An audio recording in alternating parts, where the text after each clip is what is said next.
Mr. Speaker. I call on Sophie Handford. Tēnā koutou katoa. Before I begin, I would like to remind the House of the climate crisis we are in the midst of. I would like to remind the House that our Pacific brothers and sisters are already having to flee their homes because of the destruction climate change is causing to their shores and land. I would like to remind the House that climate change is a humanitarian crisis, an environmental crisis, and a social crisis.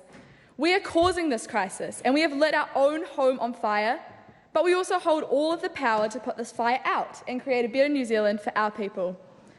This is a question of which side of history you want to be on. Since 1990, there has been a 23.1% rise in emissions in Aotearoa, New Zealand. We cannot let this continue, and this huge increase shows that business as usual is not working for us and the planet on which we live.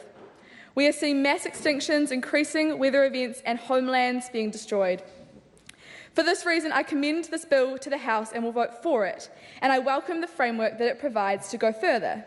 And we must go further, because it is our future, the future of our planet, the future of everything which we love, which is at stake here. A journey is only ever started with one step.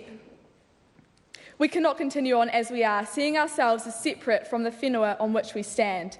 We are a part of the environment and the land, and we are digging ourselves into a hole, and we have to start somewhere. We can't keep digging down. The time we have to act is closing, and the cost of inaction is our collective future. A journey only ever starts with one step. Energy accounts for 40.7% of our New Zealand greenhouse gas emissions profile, just behind agriculture, which accounts for 48.1%. At the same time as implementing this bill, I believe we need to be investing in building our renewable sector to ensure that the increased demand for renewable energy can be kept up with. We have to start somewhere. A journey is only ever started with one step. This means immediate investment in renewable energy production and reducing the need for fossil fuels in transport.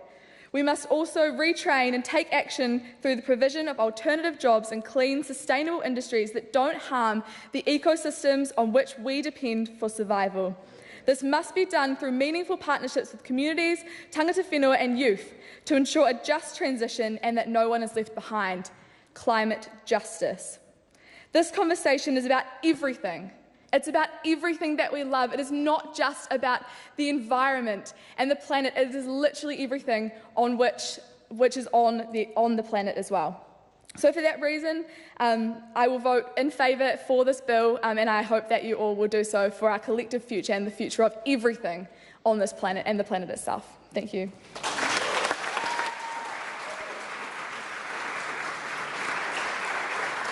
Mr. Speaker, I call on Jamie Harper. I rise today as the representative